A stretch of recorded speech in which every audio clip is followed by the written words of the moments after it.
ሰላም ጤና ይስጥልን የተከበራችሁና የተወደዳችሁ በዓለም ዙሪያ የምትገኙ የጣና ቴሌቪዥን ቤተሰቦች እንደምን ዋላችሁ። በያላችሁበት የምድር ዳርቻ ሁሉ አክብሮታዊ ሰላምታችን ከጣና ቴሌቪዥን ዜና ክፍል ይድረሳችሁ በማለት የግንቦት 16 ቀን 2018 ዓ.ም የጣና ቴሌቪዥን የዕለቱን ዜናዎች ርዕሶቹን በማስቀደም እናስደምጣችኋለን።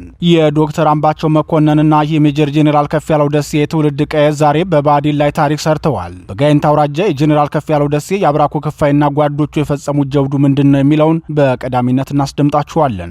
የህዝብ ፍቅርና የቀጠረው ስርዓትም ትኩረት የነፈገው የብልጽግናው ሰራዊት እርስ በርሱ ተገዳድሏል። አንድ የባዲን ካድሬንና የብልጽግናውን ሻለቃ አዛዦችን ጨምሮ 31 የብልጽግና ሰራዊት ከጥቅም ውጭ የሆኑበት የእርስ በርስ ተኩስ በዜናችን የሚደመጥ መረጃችን ነው። ጄኔራል ባጫ ደበሌንና አቶ መለስ ዜናዊ ባረፉበት ዕለት ቤተ መንግስት የተገኙትን የኤርትራን አምባሳደር የሚያስታውስ ክስተት በድጋሚ አዲስ አበባ ላይ ተፈጥሯል። ይህ ጉዳይ ምንድነው? ዜናችን ዝርዝር አዘጋጅቶበታል፣ ይቀርብላችኋል። የአሜሪካው ነጩ ቤተ መንግስትና ዶናልድ ትራምፕ ጥይት ሳይሰሙና ሳይደነግጡ ወር መድፈን ተስኗቸዋል። ከዓመታት በፊት ጆሮአቸውን የተመቱትና ከሞት አምልጫለሁ ምርጫውንም አሸንፋለሁ ሲሉ የተናገሩት ትራምፕ ትናንትም የግድያ ሙከራ ተደርጎብኝ ነበር ብለዋል። ነገሩን ከልባቸው ያጤኑት የሴራ ፖለቲካ ተንታኞች ግን ወዲህ ነው ጉዳዩ ሲሉ ትዝብታቸውን ገልጸዋል።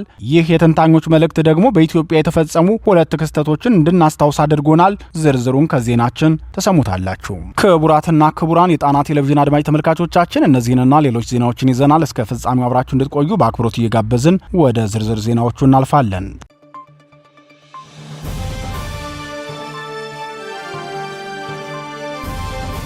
የባዲን ሰልፍ በፋኖ ተበተነ።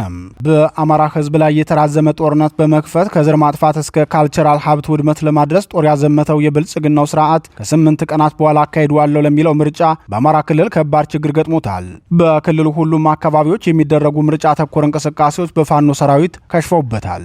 ዛሬ በጎንደር ጠቅላይ ግዛት ራስ ጋይንት አውራጃ ታች ጋይንት ወረዳ ተወካዮቹን ለማስመረጥ የተጠራው ሰላማዊ ሰልፍ በገብርዬ ክፍለ ጦር ሰራዊት ተበትኗል። የአማራ ፋኖ ብሔራዊ ንቅናቄ ጎንደር ጠቅላይ ግዛት በላይ ዘለቀዝ 203ኛ ከፍያለው ደሴ ኮር ገብርዬ ክፍለ ጦር በወሰደው እርምጃ የባዲን ብልጽግና ቅድመ ምርጫ የድጋፍ ሰልፍ ሊበተን ችሏል። የኮሮ ህዝብ ግንኙነት ክፍል ለጣና ቴሌቪዥን በላከው መረጃ እንዳስታወቀው ጠላት ብልጽግና በአማራ ህዝብ ላይ የከፈተበትን የዘር ማጥፋት ጦርነት ባዲን ከፊት ሆኖ በመምራት ለገዳዮቻችን አመቻችቶ መስጠቱ ሳያንስ የዘር ማጥፋት ጦርነት የተከፈተበትን ማሳው ጦምም እንዲያድር የተፈረደበትን በድሮንና በመድፍ የሚደበደበን እንዲሁም ከፍተኛ የጦር ወንጀል የሚፈጸምበትን የአማራ ህዝብ ምርጫ ምረጠኝ ብሎ ቀርቧል። የአማራ ህዝብ ያለበት ሁኔታ ከምርጫ በፊት መኖር ይቀድምብኛል ብሎ ቢያሳውቅም ባዴን በእምቢተኝነቱ ገፍቶበታል። ሰራዊታችንም ያደረገው ለዚህ እኩይ ዓላማ የተጠራን ሰልፍ መበተን ነው ብሏል። በሌላ ዜና የአማራ ፋኖ ሸዋ ጠቅላይ ግዛት አሳምነው እዝ በበኩሉ የብልጽግናውን የጨረባ ምርጫ ለማጀብ ስምሪት በወሰዱ የባዲን ጸጥታ መዋቅር አባላት ላይ እርምጃ መውሰዱን አስታወቀም። የዙ ህዝብ ግንኙነት መምሪያ ለዝግጅት ክፍላችን በላከው መረጃ እንደገለጸው ስርዓቱ ህዝባችንን ለተጨማሪ 5 የመከራ ዓመታት ለመዳረግ የጎዳና ላይ የምርጫ ቅስቀሳ የሚሆኑ ህትመቶችን በማዘጋጀት ላይ በሚገኙ የብልጽግና የምርጫ አስተባባሪ ኮሚቴ አባላትና እነሱን አጅበው በሚንቀሳቀሱ የሚሊሻና ፖሊሶች ላይ የአጼ አምደ ጽዮን ኮር አሃድ የሆነው የራስ አበበ አረጋይ ክፍለ ጦር እርምጃ ወስዷል ሲል አስታውቋል። የሸዋ ጠቅላይ ግዛት አሳምነው እዝ አጼ አምደ ጽዮን ኮር ራስ አበበ አረጋይ ክፍለ ጦር የህወሓት ኢህአዴግ ስርዓት ወደ ኦሮሚያ ባካለለው በግራሪያ ወይም ፍቼ ሰላሌ አውራጃ ደብረ ጽጌ ወረዳ ድረስ በመግባት በብልጽግናው አገልጋዮች ላይ የማያዳግም እርምጃ ሲወስድ የምርጫ ቁሳቁሶችንና የህትመት መሳሪያዎችን እንዲሁም በርካታ ክላሽንኮቭ መሳሪያ የኦሮሚያ ክልል ሚልሻና የግፍ እስረኞችን በተኩስ ልውውጥ በማስለቀቅ ግዳጁን በሚገባ በመፈጸም ወደ መጣበት ቀጠና መመለሱን የዙ ህዝብ ግንኙነት መምሪያ ተናግሯል። ይህ በእንዲህ እንዳለ የፊታችን ግንቦት 24 ይካሄዳል የሚባለው የብልጽግና የጨረባ ምርጫ የህዝብ ተቀባይነት ባለማግኘቱ ምርጫውን የስርዓቱ ካድሬዎችና ታጣቂዎች ብቻ እንዲመርጡ ትዕዛዝ ተላልፏል። በዚህ መሰረት ምርጫ ካርዶች በወረዳ ፖሊስና ሚልሻ ጽሕፈት ቤቶች እንዲቀመጡ መደረጋቸውን በተለያየ መንገድ የሚወጡ መረጃዎች አጋልጠዋል። በዚህ መልኩ የሚካሄደው ምርጫ ነው ወይዘሮ ሜላትወርቅ ፍትሐዊና ሰላማዊ ምርጫ ለማካሄድ የሚያስችል ሁኔታ አለ። 97 በመቶ በሚሆነው የአማራና ኦሮሚያ አካባቢዎች ምርጫውን ለማካሄድ የሚያስችል ሰላምና መረጋጋት ተፈጥሯል ሲሉ የገለጹት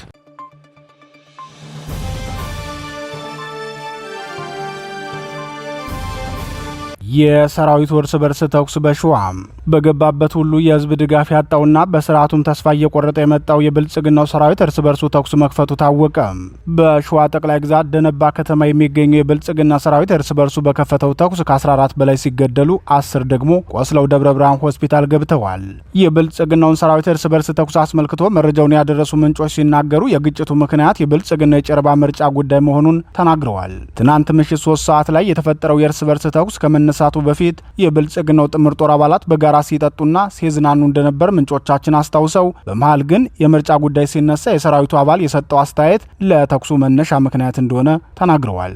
የብልጽግናውን ጥምር ጦር የእርስ በርስ ተኩስ አስመልክቶ የአማራ ፋኖ ብሔራዊ ንቅናቄ ሸዋ ጠቅላይ ግዛት አሳምነው እዝ በመረጃና ደህንነት ክፍሉ ክትትል የደረሰበትን መረጃ ሲገልጽም በሸዋ ጠቅላይ ግዛት በሲያደብርና ዋዩ ወረዳ ደነባ ከተማ ውስጥ መሽጎ የሚገኘው የጠላት ሰራዊት በስካር ስሜት ውስጥ ሆኖ እርስ በርስ ተኩስ ከፍቶ ተገዳድሏል። በእርስ በርስ ተኩሱም የደነባ ከተማ ሚልሻ ጽሕፈት ቤት ኃላፊው አቶ የኋሉ በልሁ ከነ አጃቢዎቻቸው በመከላከያ ተገድለዋል። 2 የመከላከያ አመራሮችና 4 አባላትን ጨምሮ 2 የከተማ ፖሊስና 3 የሚልሻ አባላትም ተገድለዋል ብሏል። ከዚህ በተጨማሪም 10 የብልጽግናው መከላከያ ሰራዊትና 7 የባዲ ሚልሻ አባላት ጉዳት ደርሶባቸው ወደ ደብረ ብርሃን ሆስፒታል መወሰዳቸው ተነግሯል። የግጭቱን ምክንያት በመረጃ ክትትሌ አጣርቼ ደርሼበታለሁ ያለው የአጼ አምደ ጽዮን ኮር መረጃና ደህንነት ክፍል የጠላት ጥምር ጦር አባላት ሆቴል ውስጥ ከፍተኛ ስካር ላይ በነበሩበት ወቅት ሆዲ አባውን ብቅል ያወጣዋል እንደተባለው ምርጫን በተመለከተ ሲከራከሩ በመከላከያ ሰራዊት አመራሩ በኩል ህዝብ የፈለገውን ይምረጥ አታስገድዱት ብሎ ተናገረ። የመከላከያ አባሉ ይህንን አስተያየት መስጠቱን ተከትሎም ከወረዳው የሚልሻ ጽሕፈት ቤት ኃላፊ ጋር ግጭት ውስጥ በመግባት ግጭቱ ተጀመረ።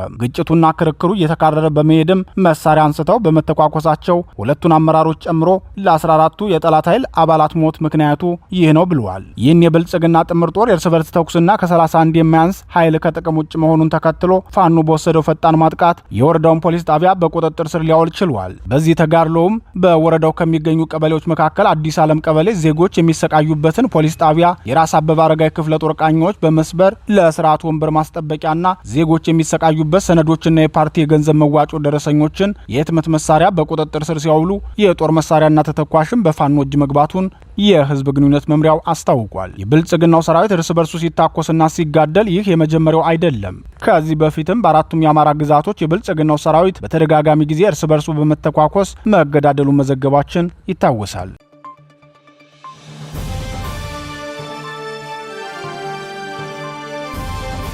የጄኔራል ባጫ 2 መልኮችና ቤንያም በርሃ የኤርትራ ጉዳይ ብልጽግናውን አልያዝ አልጨበጥ ብሎታል። ይኸው የኤርትራ ጉዳይ ለብልጽግናው ሊቀመንበር የኖቤል ሽልማት ምክንያት እንደሆነ ሁሉ እንደ ስዩም መስፍን፣ አባይ ፀሐዬ፣ ዘርአይ አስገዶምና አቶ አስመላሽ አይነት የህወሓት ቁልፍ መሪዎችን እንዲሁም እንደ ሴኩቶሬ አይነት ወዶ ገብ የድርጅቱ ታማኝ ሰዎችን ለመገደላቸው ምክንያት ነው። አሁን ደግሞ መልክ ተቀይሮ ሁኔታውና አሰላለፉም ተለውጧል። የፖለቲካ ዥዋዥጉ የሚጫወተው የብልጽግናው ስርዓት በ8 ዓመታት ውስጥ ከኤርትራ ጋር 3 ጊዜ መልኩን ቀይሮ ባህሪውንም ከላልሷል። የዛሬ 2 ዓመት ገዳማ በኬንያ የኤርትራ ኤምባሲ 33ኛ ዓመት የግንጠላ በዓሉን ሲያከብር የቀድሞ አብዮታዊ ሰራዊትና በኋላም በምርኮ ለሻቢያ ወታደሮች ጊታር ተጫዋች የነበሩት ጄኔራል ባጫ ደበሌ በኤርትራ ኤምባሲ ተገኝተው ደስታቸውን በጭፈራ መግለጻቸው ይታወሳል።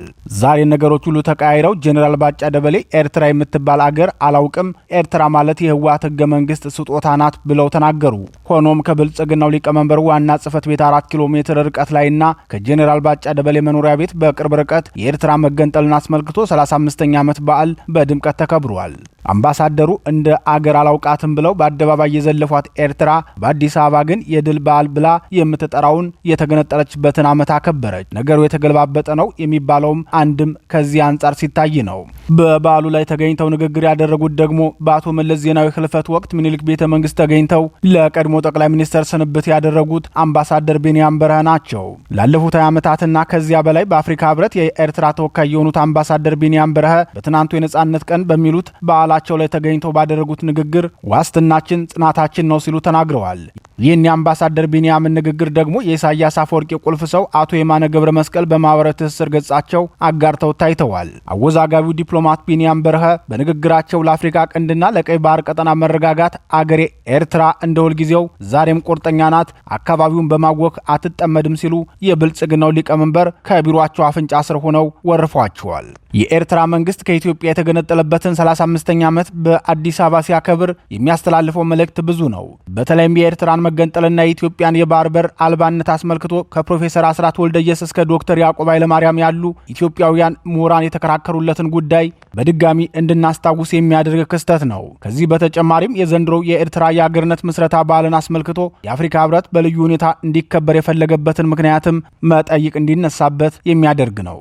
በአሜሪካ የኤርትራ ኤምባሲ በዓሉን ሲያከብር የዶናልድ ትራምፕ ተወካይ በዓሉ ላይ ተገኝተው የፕሬዝዳንት ትራምፕ መልእክት ብለው የእንኳን ደስ አላችሁ መልእክት አስተላልፈዋል። ቭላድሚር ፑቲን በተመሳሳይ ለኢሳያስ አፈወርቂ እንኳን ደስ አለዎት መልእክት ልከዋል። ከአፍሪካ ህብረት እስከ አሜሪካና ሩሲያ ያሉ ታላላቅ መንግስታትና ተቋማት የዘንድሮውን የኤርትራን የነጻነት ቀን ትኩረት የሰጡበት ምክንያት ምን ሊሆን ይችላል የሚል ጥያቄ በተከታታይ ይነሳል። በተለይም በዚህ ወቅት የጉዳዩ ክብደትና ትኩረት ማግኘት የሚያስተላልፈው መልእክት ከበድ ያለ እንደሚሆን ይታመናል። በቀጣይ የሚኖረው የአፍሪካ ቀንድ ሁኔታም ልዩ ትኩረትን የሚሻ ሆኗል። የብልጽግናው አምባሳደር ጄኔራል እንዲሁም የአብዮታዊ ሰራዊት ወታደር ባጫ ደበሌ አላውቃትም ሲሉ የገለጿት ኤርትራ ከሳቸው ቤት በቅርብ ርቀት በሚገኘው የአፍሪካ ህብረት አዳራሽ የነጻነት በዓሏን ስታከብር ምን ተሰምቷቸው ይሆን? እስካሁን በዚህ ጉዳይ ምላሽ አልሰጡም። ከኤርትራውያን በኩል የተሰማቸውን ስሜት ለማወቅ ግን ቀላል ነው። ኤርትራውያን ፖለቲከኞች የብልጽግናውን ወታደራዊና ፖለቲካዊ ካድሬዎችን በእጅጉ እንደሚንቋቸው ይታወቃል። አቶ ጌታቸው ረዳ ከዓመታት በፊት ጄኔራል ባጫን በተመለከተ ባጫ አንደኛ ወታደር አይደለም ዳንኪረኛ ነው ብለው እንደገለጿቸው ባይሆንም ኤርትራውያን ለብልጽግናው ቁልፍ ሹመኞች የሰጡት ስያሜ የፖተምኪን ስብስብ የሚል ነው። ፖተምኪን ማለት የሩሲያው ቁጭ በሉ ተብሎ ሊተረጎም ይችላል። ብልጽግና ማለት የቁጭ በሉዎች ስብስብ ነው ለማለት ነው። የሻዕቢያ ሰዎች ይህንን ስያሜ ለብልጽግናዎች የሰጧቸው።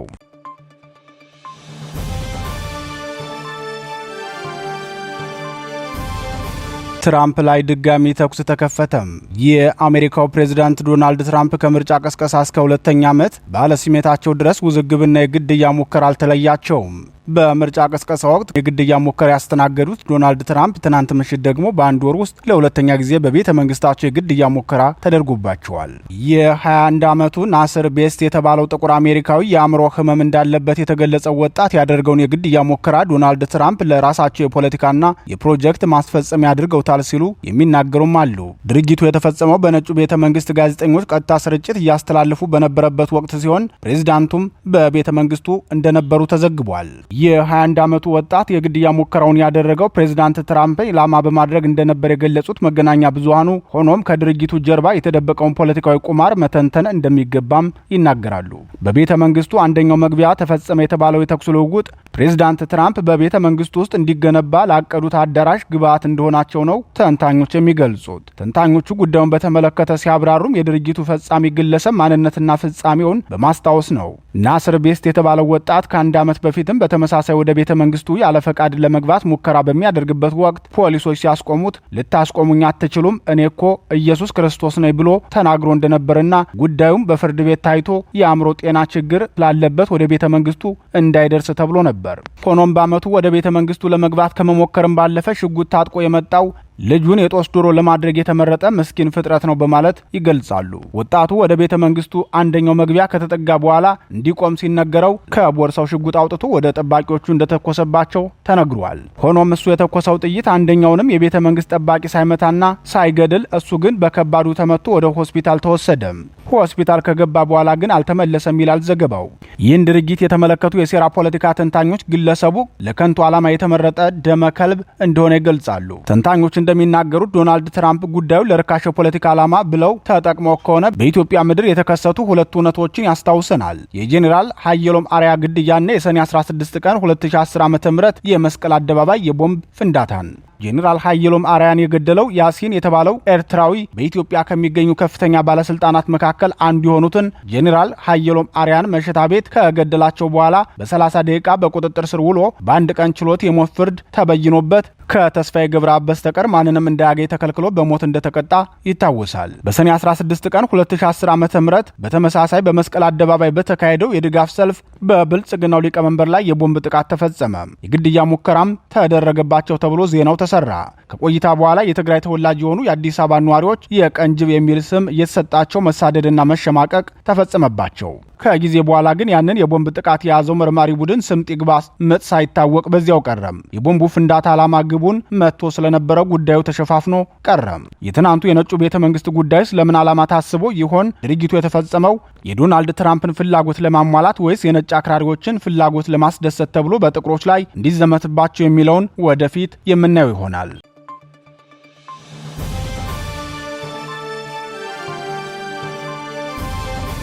የተወደዳችሁና የተከበራችሁ የጣና ቴሌቪዥን አድማጭ ተመልካቾቻችን የግንቦት 16 ቀን 2018 ዓ.ም የጣና ቴሌቪዥን ዜናችን የተከታተላችሁትን ይመስል ነበር። ምርጫችሁ ስለምታደርጉን እናመሰግናለን። ተሰናበትናችሁ። ጤና ይስጥልን።